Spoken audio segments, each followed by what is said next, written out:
Good afternoon. A day after warnings from Canadian officials about travel to Mexico, flights have resumed to Puerto Vallarta. The advisories came after violence erupted across the country following the killing of an influential cartel leader.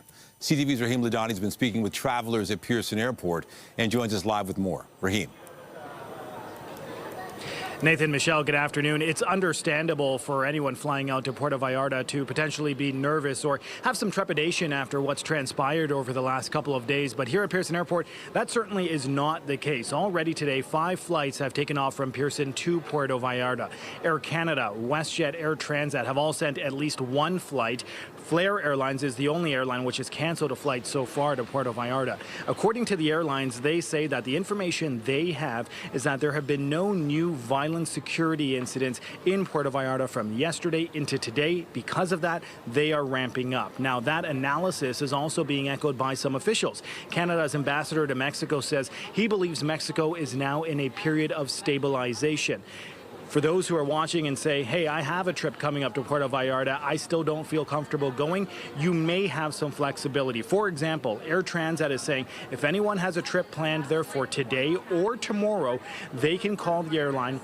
They will either get a refund in the form of a travel credit or they can change their destination. Now, here at Pearson Airport, though, the travelers we've been speaking to, none of them are interested in a travel credit. According to their risk tolerance, they feel comfortable traveling down south. Have a listen.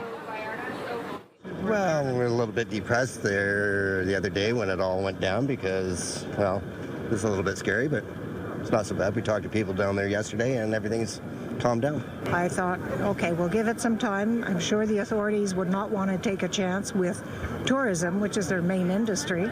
And I thought I trusted the process, and we thought we'll be ready to go when we get the go-ahead. It'll be interesting to see what it's like, but we also have people down there that we're in communication with, so I think we've got some good information that it's safe to go, and we will observe all the rules that they have down there in terms of sheltering in place, and hopefully things will get all back to normal soon. Got to think positive. Life's too short not to think positive, right? Now, in terms of airport operations here at Pearson right now, everything seems to be moving smoothly. The airlines do say that there may be a bit of a backlog as they try to catch up from the canceled and diverted flights yesterday. But right now here at Pearson, that doesn't seem to be any sort of major issue by any means. There are 4 flights scheduled to arrive at Pearson Airport from Puerto Vallarta later today, but that won't happen until at least 6 p.m. Reporting live, I'm Rahim Ladhani. Nathan, back to you. Thank you, Rahim. Still to come, the latest on the situation on the ground in Mexico. We'll have those details a little later in the newscast. 2 people were taken to hospital after a bus struck a pedestrian and hydro pool at the Finch Go Bus terminal this morning. It happened around 8:15 at the terminal in the area of Yonge and Bishop Avenue. Paramedics say 5 people were assessed at the scene, but all have minor injuries. 2 people were taken to hospital for treatment. The circumstances leading up to the pedestrian being struck are still under investigation. And 2 people have been taken to hospital following a collision in Mississauga. It happened shortly after 8:30 this morning near Eglinton and Willow Creek Drive. 2 people were taken to hospital with non-life-threatening injuries. The cause of the crash is still under investigation. The TTC says it could be days before the 510 Spadina streetcar is back in service. The streetcar has been brought to a standstill because of an issue with the underground power supply. CTV's John Musselman has been following the transit problem and joins us live with more. John. Hi, Nathan. We're at Spadina, just south of Adelaide. We'll just give you a quick look here at what's going on. The problem is underground, according to the TTC. They had a small vault fire underground, which damaged some of the cables that provide the power to above ground for the streetcars. And because that's down, they had to make some repairs. And because of that, the streetcars can't run on this line. We did get some video today showing that because the streetcars aren't operating, the TTC is running about 17 buses up and down Spadina as a replacement for the people here. But there was a bit of confusion. We ran into a number of people who were actually waiting for the streetcar on the island area, and we had to tell them that, look, there's no streetcar coming. You have to go to the curbside to get the bus. Now, the information we're getting from the TTC is this will take a few days to repair. It has caused some delays on Spadina. One of the lanes has been closed here heading northbound, so there's a bit of a traffic backup. We had a chance to speak to the TTC and some residents just a short time ago.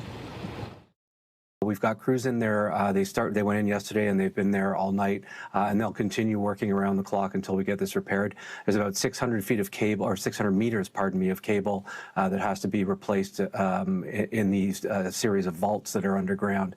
So that work is ongoing. In the meantime, we've replaced the streetcars with shuttle buses. So we've got about 17 buses running between Spadina Station and Queens Quay, and they'll be serving the curbside. They will not be stopping at those platforms. The buses can't operate in the streetcar right-of-way, so they'll be operating up against the curb, and that's where people get their bus.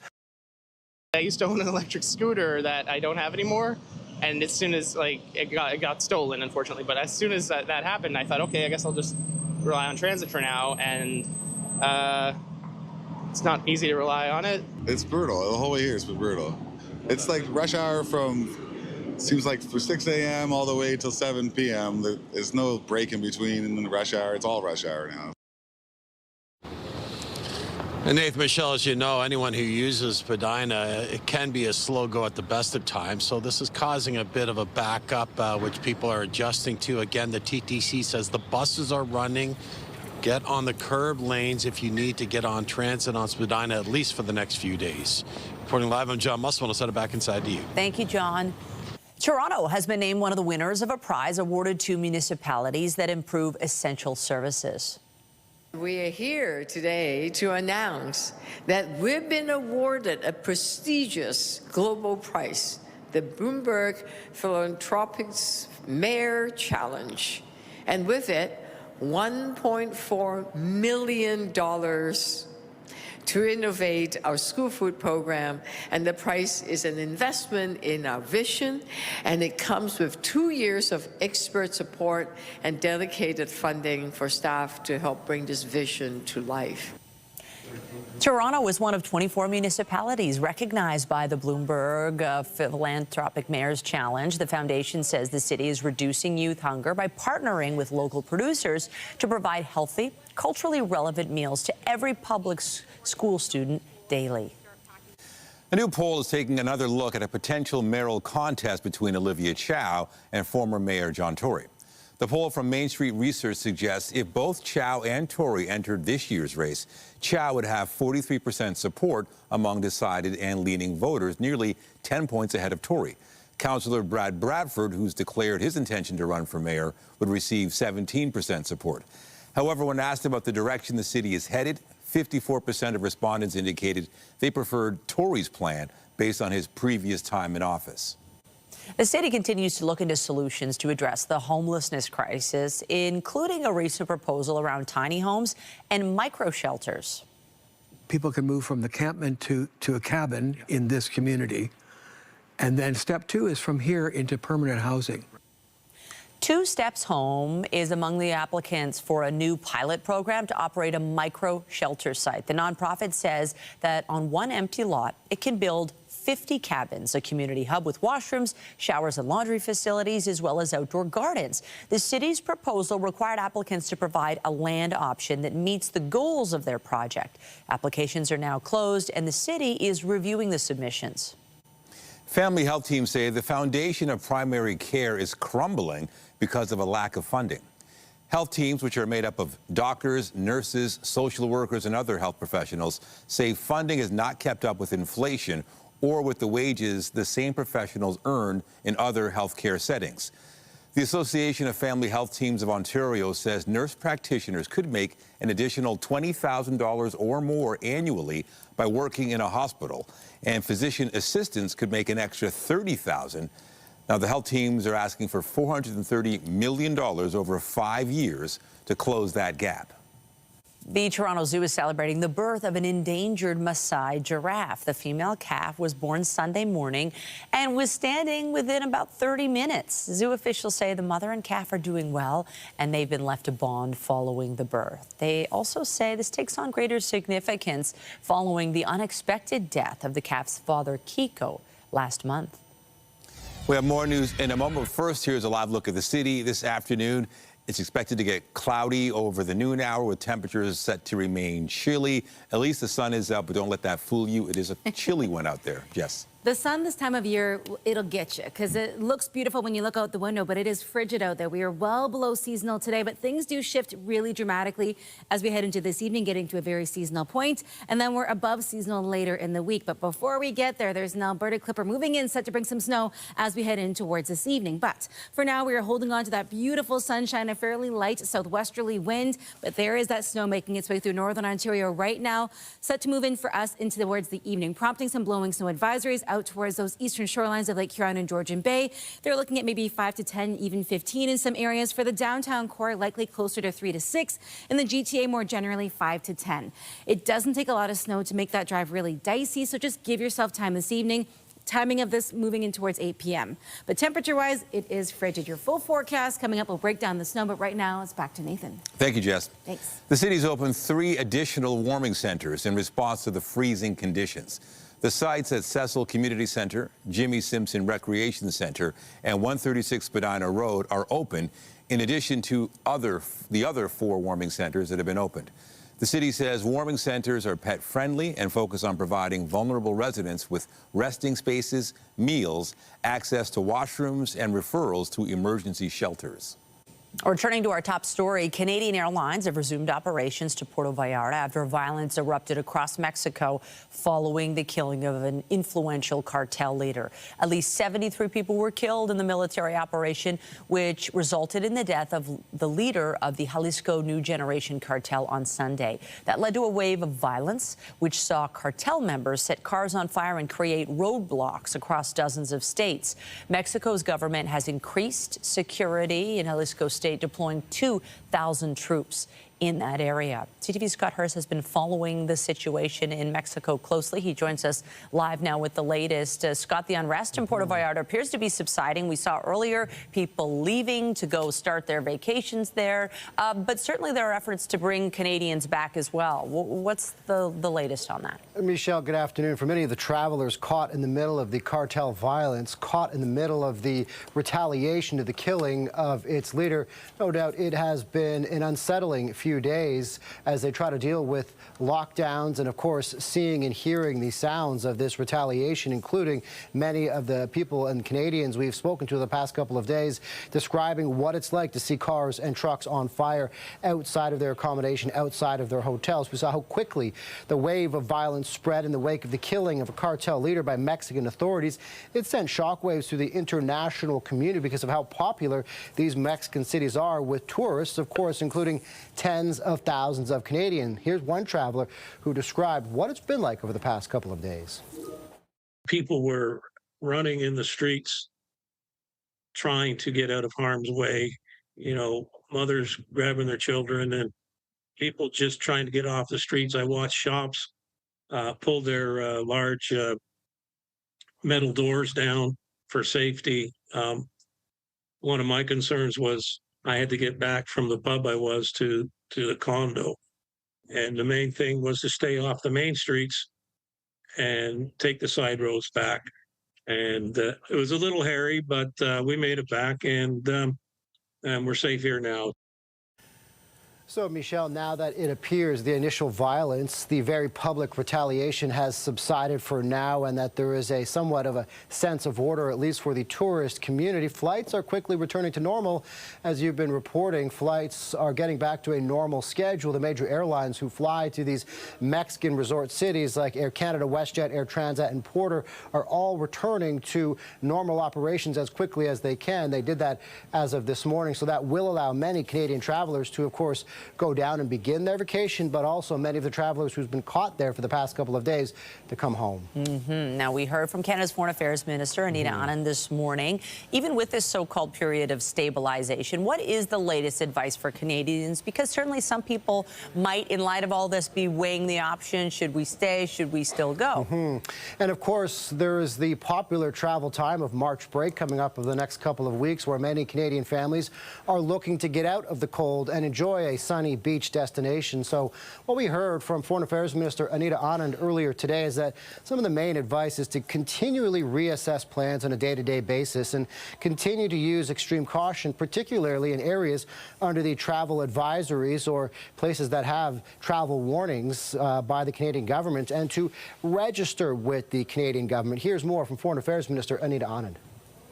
Certainly in my conversations and communications with the Minister of Foreign Affairs of Mexico, as well as the public comments of President Sheinbaum, we have seen that there has been greater stability over the past 24 hours, in fact, so much so that Canadian airlines are resuming their flights.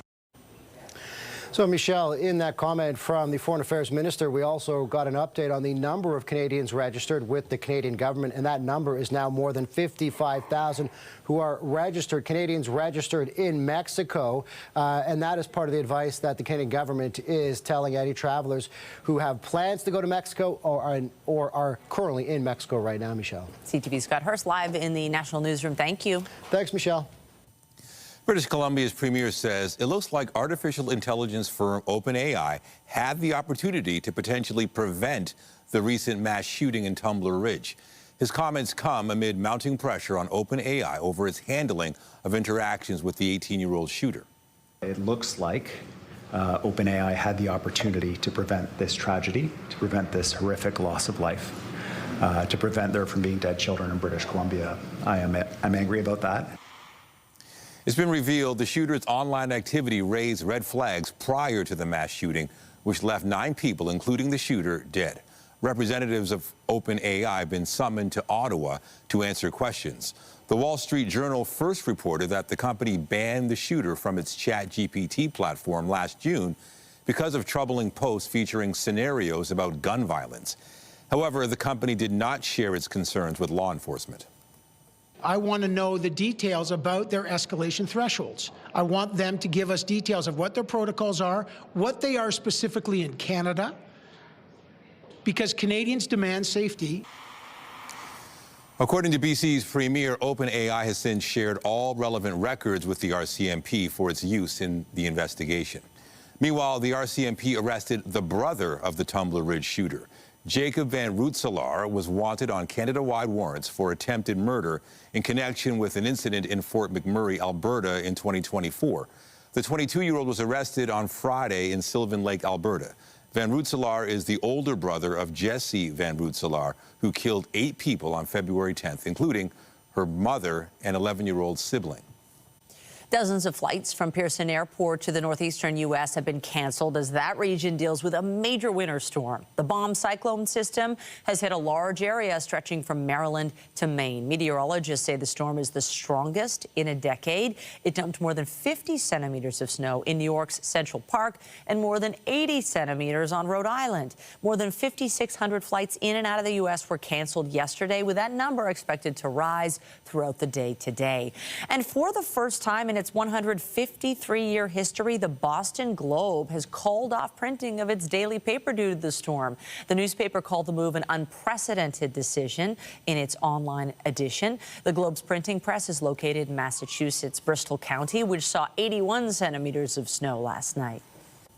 U.S. President Donald Trump's new global tariffs are now in effect. However, the new duties are at 10%, despite a pledge from Trump to introduce them at a higher rate. After the U.S. Supreme Court blocked many of his sweeping import taxes on Friday, Trump said he would impose a 10% global tariff before saying he would increase that rate to 15% on Saturday. However, according to official documents, the tariffs have been set at the lower rate and no directive to increase the rate was issued. The new tariffs replaced the old ones struck down by the court ruling. In the past year, the U.S. took in more than 240 billion Canadian dollars in duties. He needs to refund that money with interest. He can do that in a nanosecond. Meanwhile, lower courts will decide if refunds are needed. The tariffs are being applied under a section of the 1974 Trade Act. It allows the president to impose the charge for 150 days without congressional approval. Trump is set to deliver his annual State of the Union address tonight. He's expected to defend his trade and immigration agendas. A recent Reuters poll found 40% of Americans approve of Trump's performance as president, down from 47% at the beginning of his term. Political analysts expect Trump to tout what he sees as his foreign policy accomplishments, as well as rising stock prices and job growth. Trump has also stated that his State of the Union address will be a, quote, long speech. The same Reuters poll also found that 61% of respondents say they think the 79-year-old president has become, quote, erratic with age. A solemn ceremony was held in Kyiv today as Ukraine marks 4 years since the start of Russia's invasion of the country.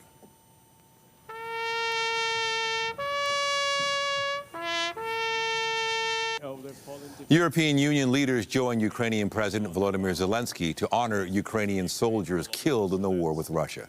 Today, Zelensky urged European Union leaders to help pass a $90 billion euro loan for Ukraine. Right now, there is an important decision on the table. 90 billion euros in support for Ukraine over 2 years. This is a real financial guarantee of our security and our resilience, and it must be implemented. And I thank everyone who is working to make it happen. Hundreds of thousands of soldiers on both sides have been killed or wounded in Europe's bloodiest conflict since the Second World War. Tens of thousands of Ukrainian civilians have also been killed. Zelensky has invited U.S. President Donald Trump to visit Ukraine, saying that only by seeing Ukrainian struggles with his own eyes can he see what the war is really about. And Prime Minister Mark Carney spoke about Canada's commitment to supporting Ukraine while arriving on Parliament Hill this morning. We are tightening sanctions, including on the shadow fleet, additional 100 vessels in Russia's shadow fleet, also additional financial sanctions, a lowering of the oil price cap in coordination with the EU and the United Kingdom. In addition, $2 billion of additional aid, military aid for Ukraine over the course of the next year. We're announcing that today. The Minister of National Defense will give details. And in addition to that, something Ukraine needs, which is 400 armored vehicles. We'll be supplying those in kind. Canadian athletes arrived at Pearson Airport yesterday evening, showing off their hardware from the Winter Games. CTV's Beth McDonnell spoke with the athletes about the experience and what's next for them. Brett Gallant holds up his new shiny gold medal.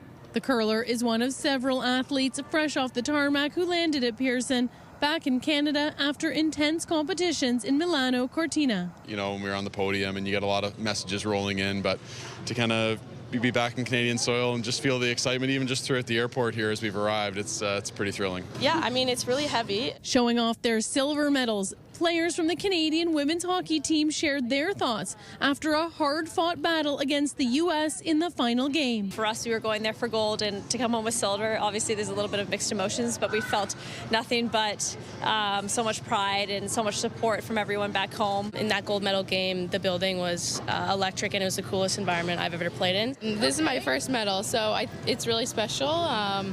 You know, I'm not sure where I'm going to keep it at home yet, but TBD. But yeah, it's definitely really special, and it's I know something in the future that I'll look back on and cherish. After so much training and hard work and the competition in Italy, coming home is a big deal, and these athletes have some big fans. Let's go Canada! Waiting to welcome and cheer for Olympians outside international arrivals, there were young fans. And I'm very proud of them, and they work really hard. Longtime fans. For the fabulous job they did, and for the unity they did with other competitors and stuff. True Canadian spirit. And proud parents. To see your son on the world stage, hurtling down that, what we like to call the scary frozen water slide, is what we like to call it, was just amazing. Some athletes who didn't make the podium also returning with touching memories. The amount of Canadians walking around, the amount of people holding flags up and just wishing us good luck, and just, yeah, I'm extremely grateful for all of that. And positive advice for younger athletes. Bobsled is a secondary sport. Keaton's a football player. I'm a football player. Sin comes from athletics. So just never give up, you know, and you never know where life is going to take you.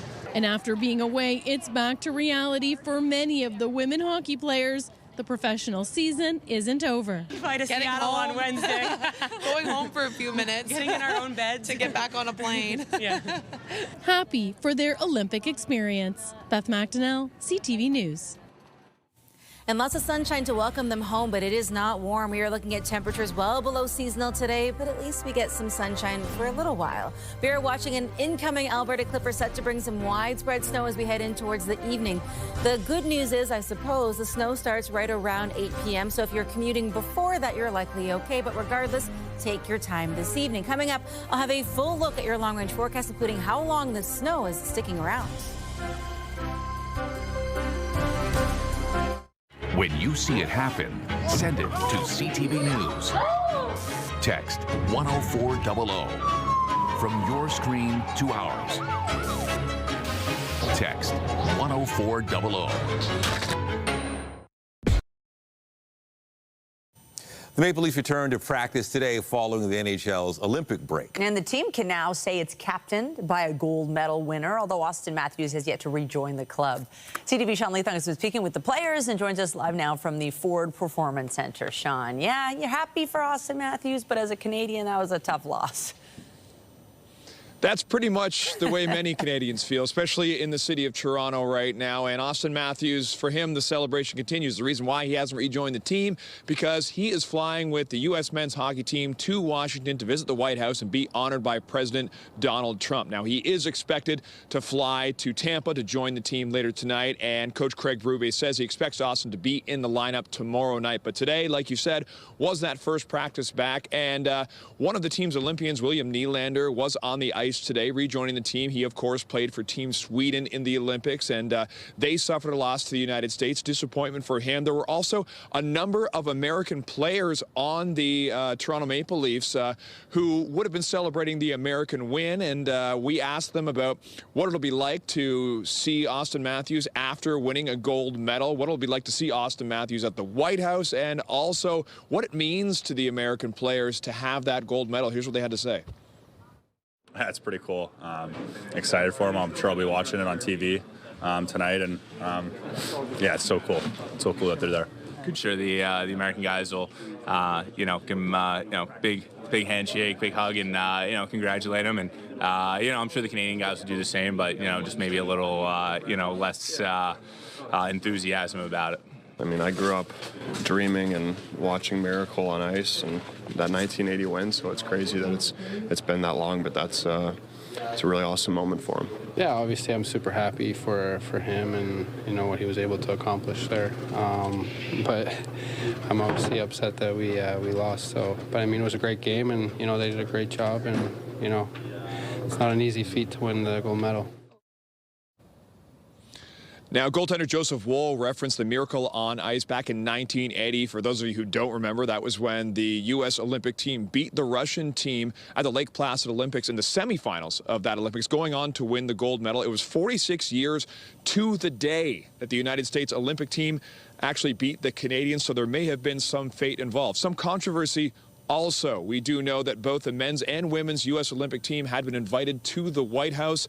We know the women's team from the U.S. side declined, citing scheduling issues. There's also a video that was released of a phone call with Donald Trump to the American team where he seemed to make light of the fact that he felt like he was obligated to bring the women's team along with the men as well. So you be the judge. Reporting live, I'm Sean Leathong. Nathan and Michelle, send it back to you. All right. Thank you, Sean.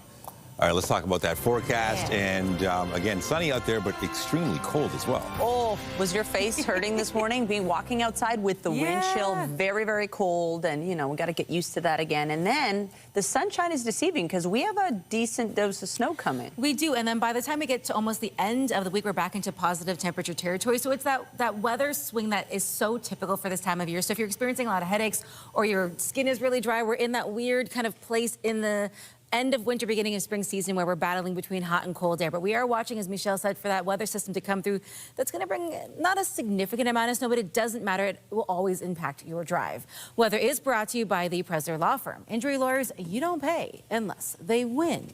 Now, we are looking at a fairly beautiful start to the day. That sunshine this morning, fantastic if you were inside. If you were outside, it was fresh. The wind chill values early today around -21. But we have the sunshine. Again, it's that trade-off this time of year. A much lighter wind as we get through the start of our day as well, so kind of helping a little bit with all that cold air. We are looking at -8 right now, feeling like -14. We do have a southwesterly wind, but because there's such a big dip in the jet stream, the southerly wind not doing much to warm us up.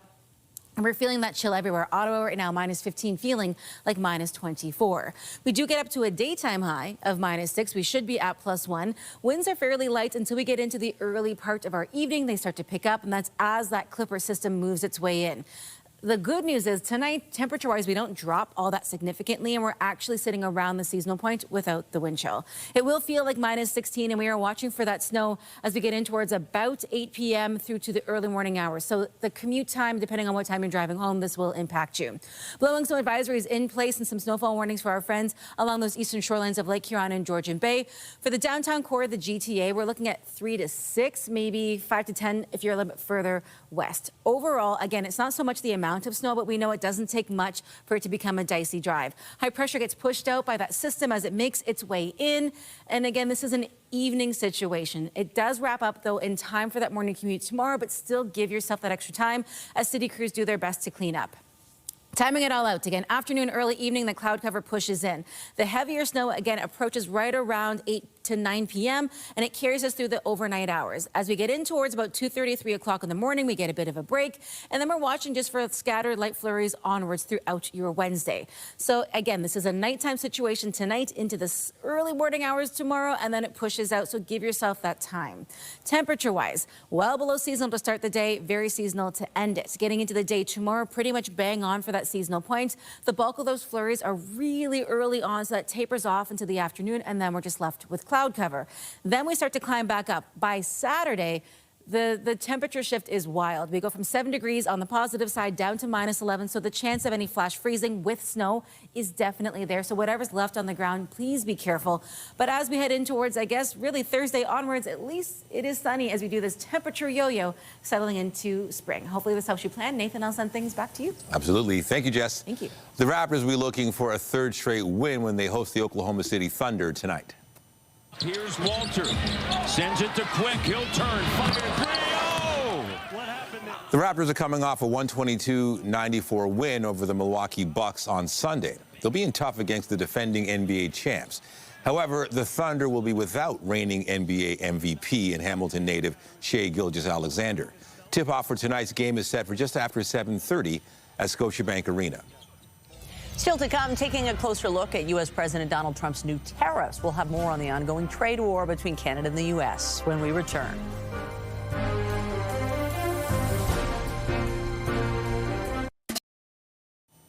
Returning to one of our top stories, U.S. President Donald Trump's new tariffs have taken effect.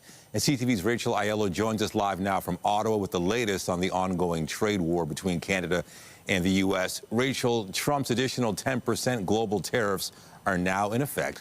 Now, what might this mean for Canada's relationship with the U.S.?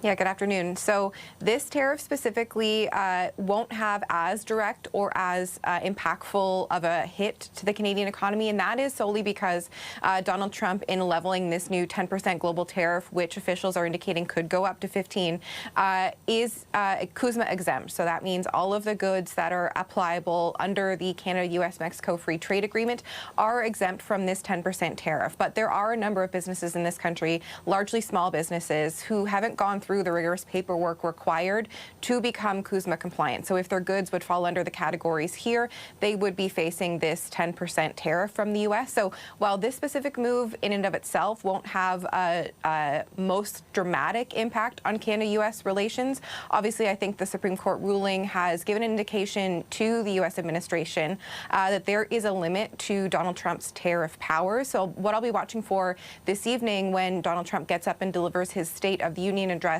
is there other language about his trade agenda, other language about Canada that could be more of a precipice for a further irritant or further implication of the tensions between our two countries? Yeah, it just seems like Trump is not going to stop with tariffs one way or the other.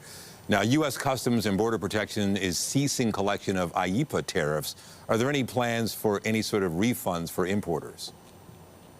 Yeah, right. So at this point, that is really the big question. So those IEEPA tariffs were the ones that the Supreme Court struck down, and this new 10% has essentially come in its place. At this point, the estimate is this could be about $175 billion that the United States has collected from various countries through a tariff that the U.S. Supreme Court has now deemed illegal. So we're talking a lot of money here, but really it does feel like this is going to be mired in litigation for many years. We're now seeing companies advance efforts to try to recoup the funds that they paid out now improperly through this tariff. Among them, FedEx is now suing the U.S. government to try to get its refund. So there is steps in place, processes that are beginning now to try to get those refunds. But whether any of that money will eventually trickle down to consumers remains the big question. All right, CTV's Rachel Aiello in Ottawa. Thank you. Thank you. A controversial drug to slow the progression of Alzheimer's has hit a roadblock in Canada. CTV South reporter Pauline Chan has more on the decision and reaction. Lecanemab, also known as Leqembi, is already being used in dozens of countries, including the U.S. It was approved last fall by Health Canada for use in early-stage patients, but the next step on the road to access has hit a roadblock. In a draft, Canada's drug agency is recommending lecanemab not be covered by provincial drug plans. While there's variability among physicians and experts, I have to say I wasn't satisfied.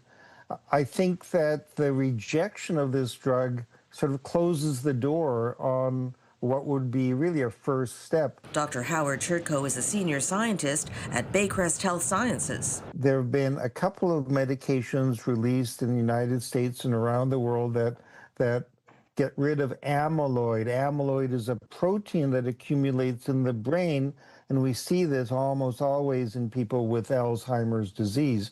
Getting rid of the amyloid doesn't cure the disease, but seems to slow down the disease, at least in some patients. And he admits in his own research, some patients improve, some don't. The drug agency decision indicates that while the medication can be used in Canada, it's seeking more definitive evidence before Leqembi is paid for by provincial drug formularies. They sort of defined what they accepted as being clinically meaningful based on statistics and statistical numbers, rather than looking at individual responses of patients. Lecanemab costs around $30,000 US per year. It's given by injection, and patients must be closely monitored. Quebec's drug agency counterpart has also rejected coverage. Canada's drug agency will still be receiving feedback until March 5th, when its final decision will be made. Pauline Chan, CTV News. Alberta's government is promising what they say is a record investment in recruiting doctors, a move aimed at easing pressure on a strained healthcare system. However, as CTV's Kathy Lee reports, physicians on the front lines remain skeptical. Alberta's healthcare system remains under pressure. In the middle of his shift, this emergency doctor spells out what patients are facing. Patients are still suffering and having very bad outcomes, waiting in our waiting rooms, in our hallways, in our hospitals, and waiting on surgical lists, and people are dying waiting for care. Now the government says if the budget it will table this week passes, it will invest $7.7 billion in doctors next year, which is a 22% increase. $7.3 billion will go towards physician services and the rest for recruitment and training. Our population grew by almost 600,000 people in just the last 5 years alone. We've been increasing the number of doctors to keep up. At the end of last year, the number of physicians registered in the province was at a record high. There are more than 13,000 physicians registered in the province, but a healthcare critic says that number doesn't give a clear picture of how many doctors are working or where the gaps are in the system. You look at Lethbridge or Beaumont or Leduc or Devon or other communities, there's still 0 doctors taking patients in those communities. And this emergency room physician says the government's plan falls short of important details. It doesn't address those issues of demoralized staff and patient flow issues. My question is, where's the money going to come from and where's it going to go? The funding announcement comes after doctors urged the government to declare a healthcare crisis following the death of a 44-year-old man who waited 8 hours in an Edmonton ER. The province promised to hire a triage doctor, but that position hasn't been filled yet, making those on the front lines skeptical. I really worry that this is just a song and dance with government, just announcing old numbers that aren't going to have any impact. The province tables its budget on Thursday. Kathy Lee, CTV News, Calgary. Still to come, BMO's annual retirement survey. We'll have more on growing doubts from some Canadians about reaching their retirement goals. Get Toronto's top stories, breaking news alerts, and watch live. Download the CTV News app. Loblaw is planning a multi-billion-dollar investment to build dozens of new stores and create hundreds of new jobs across the country. CTV's Adrian Gabriel has more on why the retail giant is looking to spend when consumers are trying to save. With Canada now home to the highest rate of food inflation among the G7, one of the country's largest grocers is setting the table for a sizable expansion. It says we're here, we're optimistic, we want to continue to grow. Loblaw Canada is investing $2.4 billion in 2026 with plans to build 70 new locations and create more than 9,000 jobs. The National Grocers Plan will focus on building new Shoppers Drug Marts, No Frills, and Maxis for budget-focused customers. I think it's definitely a sign of the times. Loblaw says it plans to open 4 new stores in Atlantic Canada, creating 600 jobs. 15 new locations in Quebec will create more than 1,985 positions. Ontario will receive the largest boost with 27 new stores and 3,775 additional jobs. Provinces to the west will welcome 24 locations, creating more than 3,400 roles with the company. Food economists say grocers are taking notice of cost-conscious consumers. Grocers focus on 2 things. The first is share, that is getting people to walk into your store. And the second is basket, which is how much they spend when they come in. And if either of those goes down, they feel the pinch. A statement from Loblaw in part says that opening new stores and pharmacies, especially in underserved areas, will help make value and health care more accessible. They're not leading consumers, they're responding to changes in consumer buying habits. Loblaw's push to expand its discount options is part of the company's 5-year plan to spend $10 billion by 2030. Some economists expect the company's upgrades to look similar to this. Just 2 years ago, this was a Loblaw's. It's since been rebranded and retrofitted as a No Frills, a sign of a shifting marketplace. Adrian Gabriel, CTV News, Toronto. A new survey from BMO finds Canadians are setting ambitious retirement goals, but their confidence in achieving them is slipping. BMO's annual retirement survey found, on average, Canadians believe they need $1.7 million to retire comfortably, and that's up from $1.54 million last year. At the same time, more than a third of respondents say they are unlikely to reach that target, an increase from 29% in 2025. Coming up, members of a Canadian hockey team are being recognized for their efforts to save a life. We'll have the story when we come back.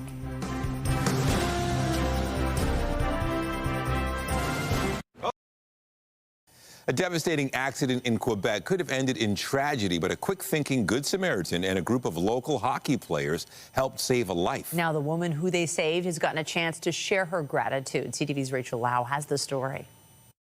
It was a night June Johnson says she'll never forget. Suspended, upside down, after losing control of her car on Highway 73 to Quebec City. And all of a sudden, here's these guys going, "Are you okay? Are you okay?" And I'm like, "Yeah, I'm okay." So there's an arm reaching in, unclicking the seatbelt strap, and they pulled me out. She didn't know it at the time, but Johnson was being rescued by members of Les Bataillons Saint-Hyacinthe, a hockey team heading home from a game. They could not have been kinder and did everything they could to help me. So yeah, it did restore my faith in humanity. Like, we are here to help each other and be there. It's like I cry every time. In the chaos, Johnson says she didn't get a chance to thank the men who saved her or get their names. She reached out to CTV News. It took a little scheduling, but Johnson finally got to meet player Samuel Loisel. It gave me faith in humanity again. So, I mean, this is making a difference for the whole rest of my life. Wow, that's a very nice, it's a very nice outcome for a bad situation. Exactly. And so I feel so much gratitude towards you. I wish you the best. You too. All right. All right. All right, be well. You too. All right, All right. thanks. Bye-bye. Bye. Wow. Yeah, so there was 4 of them all together. So, yeah, I'm so glad I got to tell them that. Johnson says she will never forget the men who saved her and will always have a soft spot for their team. Rachel Lau, CTV News. What a great deed by those Good Samaritans, huh? And we love that sweater. It's so great, especially coming off the Olympics. Yes. Weather-wise, there is a special weather statement in effect. There is. So we got a bit of a break yesterday and today. Lots of sunshine, very, very cold. But there is another round of snow on the way because it wouldn't be, a winter into spring transition in Canada if we didn't have another burst of snow. We are looking at an Alberta Clipper set to bring in a decent amount of snow right across central and southern Ontario. You can see it there in the corner of your screen. It pushes in for us here in the GTA as we head in towards the early part of our evening, kind of that 8 to 9 p.m. window onwards, prompting a number of snowfall warnings, blowing snow advisories towards Goderich for our friends out in Barrie. For the GTA, again, we're looking at more in the way of 5 to 6 centimeters, but it doesn't take a lot for that to become an issue on the roads. Right now, it is cold, but we do warm up a little bit as we head in towards the day tomorrow, so something to look forward to. But this will impact your commute this evening, so just take your time as you head out on the roads. All right, good advice. Thank you, Jess.